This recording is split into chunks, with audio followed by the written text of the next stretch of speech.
Praise the Lord, ஹல்லேலூயா. கிறிஸ்துவுக்குள் பிரியமானவர்களே, இந்த அருமையான காலை வேளையிலும் தேவ சமூகத்துக்கு வந்த உங்கள் ஒவ்வொருவரையும் இயேசுவின் இணையற்ற நாமத்தினாலே அன்பின் வாழ்த்துக்கள். இந்த நாளிலும் நீதிமொழிகள் 16 அதிகாரம் 32 வசனத்தை அடியேன் வாசிக்கிறேன்.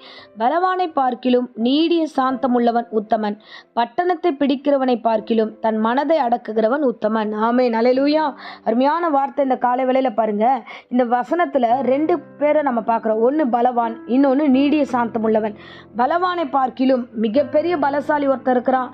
அவன் எல்லாத்தையும் செஞ்சு முடிச்சு எல்லாத்தையும் அடிதடலா எல்லாத்தையும் பண்ணி முடிச்சிடுற ஒரு பலவானா இருந்து எல்லா ஜனங்களையும் எதிர்த்து எல்லாத்தையும் கையில் அடக்கி ஒடுக்கி சில காரியங்கள் தன்னுடைய பலத்தினால் அவன் மேலோங்கி நின்றாலும் நீடிய சாந்தம் உள்ளவன் எப்பேற்பட்டவனா உத்தமன். நீடிய சாந்தம் உள்ளவனை குறித்து வேதம் என்ன தெரியுமா சொல்லுது?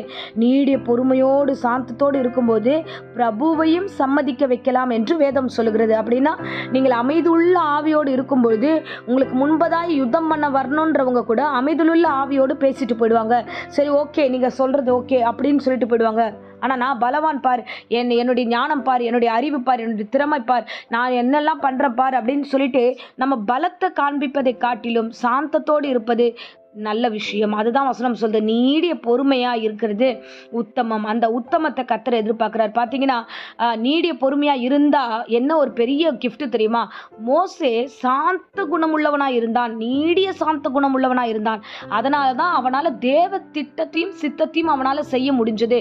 எந்த இடத்துலையும் கோவப்படாதபடிக்கு தேவன் அவனை வனாந்தத்தில் 40 வருஷம் அவனை நடத்தி அவனை உருவாக்கி எல்லாம் பண்ணிட்டு இந்த ஜனங்களை வழி நடத்தும்படியாக கொண்டு வருகிறார்.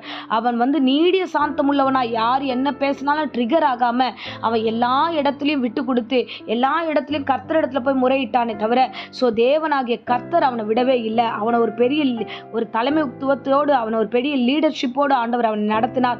அவன் தேவ சித்தத்தை செய்து முடித்தவனா இருந்தான். நீடிய பொறுமையா இருந்தா தேவ திட்டத்தை செய்யலாம். ஆமென், ஹல்லேலூயா. அதுக்கு கீழ் வசனம் சொல்கிறது, பட்டணத்தை பிடிப்பவனை பார்க்கிலும் தன் மனதை அடக்குகிறவன் உத்தமன். ஹல்லேலூயா. அடுத்த வார்த்தையை நம்ம கவனமா கேட்கணும். என்ன தெரியுமா? இந்த உலகம் முழுவதும் நீ ஆதாயப்படுத்தினாலும் உன் மனசை நீ அடக்கலைன்னா நீங்க உத்தமர் கிடையாது. உங்க மனசை நீங்க அடக்கணும். அந்த மனசு எப்படிப்பட்டதுன்னா எல்லாத்தையும் தேடக்கூடியதா இருக்குது. எல்லாவற்றத்திலையுமே தவறாய் அது மனசு போயிடுது, பொறாமை கொள்ளுது, இல்லைன்னா பெருமை பாராட்டுது. இந்த மனசு எதை பார்த்தாலும் அது எப்படி சொல்றதுன்னா அலையிறது சொல்லுவாங்களே பாரு. எதை பார்த்தாலும் ஒரு பொருளை பார்த்தா இது வேணுன்றது, அந்த இடத்துக்கு போனா அந்த வீடு எனக்கு வேணுன்றது, இந்த புடவையை பார்த்தா அது எனக்கு வேணுன்றது, இல்லை நான் மற்றவங்க வீட்டுக்கு போகும்போது மற்ற பொருளுங்களை எல்லாம் பார்த்து அது எனக்கு வேணுன்றது, ஒரு மனுஷனை பார்த்து இவங்க எனக்கு வேணுன்றது. இப்படி மனசு அலப்பாஞ்சிக்கிட்டே இருக்கு. எதை பார்த்தாலும் எனக்கு வேணும் எனக்கு வேணும் எனக்கு வேணும்னு அடக்கமே இல்லை. அந்த மனசுக்கு எது நமக்குரியதோ அது மட்டும்தான்ன்றது நமக்கு இல்லை. அப்போ கர்த்தருடைய வேதம் சொல்லுகிறது, நீ பட்டணத்தை பிடிப்பதை பார்க்கிலும் நீ உலகம் முழுவதும் ஆதாயப்படுத்தி நிறைய பட்டணங்களா பிடிச்சிட்டு வந்தாலும் உன் மனசை அடக்கிறது தான் உத்தமம். இந்த ரெண்டாவது உத்தமம் பாருங்க, இது நிறைய பேருக்குள்ள இந்த வேத வசனம் ரொம்ப கடினமான விஷயம். ஏன்னா பார்க்கறதெல்லாம் இச்சிக்குது, பார்க்கறதெல்லாம் ஆசைப்படுது, பார்க்கறதெல்லாம் மனதை அடக்க முடியாம அலையிற ஒரு சூழ்நிலை மாறுது பாருங்க. ஒரு தேவ மனுஷன் அவன் ரட்சகன் சொல்லிட்டு வேதத்தில் அவனை பற்றி சொல்லப்பட்டிருக்கு. ஒரு சிம்சோனை குறித்து நம்ம வாசிக்கிறோம். அவன் எப்பேற்பட்டவனா தேவ அழைப்பு பெற்றவன். ஆனா தன் மனதை அவன் அடக்க முடியல. நல்ல பலவானதான் அவன்.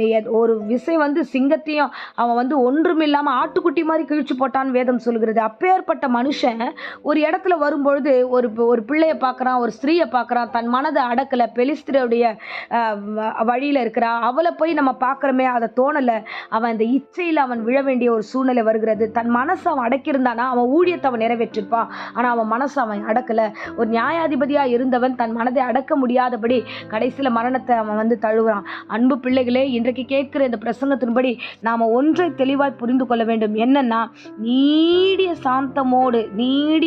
சாந்தத்தோடு நாம் இருந்தோம் என்றால் நாம எப்பேற்பட்ட பிரச்சனைகளையும் ஈஸியா முடிக்க முடியும். நமக்கு எதிராய் பலமாய் வருகிறவர்கள் நம்ம பார்த்த உடனே அடங்கி விடுவார்கள்.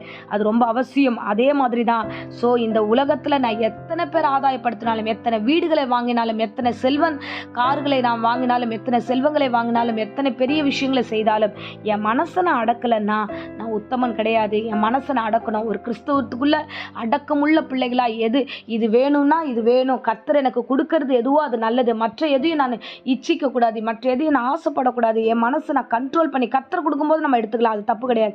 ஆனால் நாம் மனசை அடக்காம நாம் தேவையற்ற காரியங்களை மன சஞ்சலத்தோடு இருக்கக்கூடாது. மனசை அடக்குகிறவனே உத்தமன். ஆமென். அல்லேலூயா.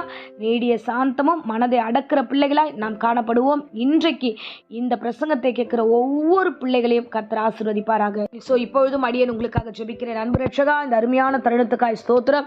ஆண்டவரே, இன்றைக்கு பேசின வசனத்தின்படியே கர்த்தாவே, பலவானை பார்க்கிலும் நீடிய சாந்தம் உள்ளவன் உத்தமன் என்று பேசினீர் ஐயா. பட்டணத்தை பிடிப்பவனை பார்க்கிலும் ஆண்டவரே தன் மனதை அடக்குகிறவனே உத்தமன் என்று 2 காரியத்தை எங்களிடத்தில் வெளிப்படுத்தி பேசியிருக்கிறேன். நாங்கள் ஒவ்வொருவரும் சாந்தத்தோடு மன அமைதுள்ள ஆவியோடு இச்சை அடக்கத்தோடு கர்த்தாவே எங்கள் மனதை அடக்குகிற பிள்ளைகளாய் எங்கள் ஒவ்வொருவரையும் மாற்றுங்க. இந்த பிரசங்கத்தை இந்த காலை வேளையில் யாரெல்லாம் கேட்கிறார்களோ, எந்த வீடுகளெல்லாம் கேட்கப்படுகிறதோ, எந்த இடங்களெல்லாம் கேட்கப்படுகிறதோ அங்கெல்லாம் கர்த்தாவே இவர்களை ஆசீர்வதிப்பீராக. ஆண்டவரே, உமக்கு ஸ்தோத்திரம். ஆண்டவரே, மனதை அடக்க வேண்டும் ஆண்டவரே என்ற வார்த்தை இன்றைக்கு நீங்கள் பேசியிருக்கீங்க ஆண்டவரே. அப்போ அந்த வார்த்தையின்படி ஒவ்வொருவரும் தன் வாழ்க்கையை ஆண்டவர் ஒப்பு கொடுக்க கிருபத்தாங்க. தேவையற்ற டிஸ்டர்பன்ஸ், தேவையற்ற குழப்பங்கள், தேவையற்ற காரியங்களை இயேசு நாமத்தில் சபித்து கட்டுகிறேன். இன்றைக்கான ஆசீர்வாதம் ஆண்டவரே இந்த பிள்ளைகள் சுதந்திரிக்கட்டும். நாச மோசங்கள் எல்லாம் விலக்கி காத்தணும். பரிசுத்தாவினுடைய அந்யோன்ய ஐக்கியம் கூட இருக்கட்டும். ஏசப்பா, இந்த வேளையில் வியாதியோடு பலவீனத்தோடு யாராகிலும் இந்த வேளையில் இருந்தா எல்லோருக்கும் பூரண சுகத்தை கொடுங்க. ஜுரத்தோடு இந்த வேளையில் இந்த பிரசங்கத்தை கேட்டுக்கொண்டா ஆண்டவரே பூரண சுகத்தையும் ஆண்டவரே ஆரோக்கியத்தையும் கொடுத்து வழி நடத்தும், காத்துக்கொள்ளும். இயேசு நாமத்திலே ஜெபிக்கிறோம் நல்ல பிதாவே. ஆமீன். Praise the Lord. God bless you.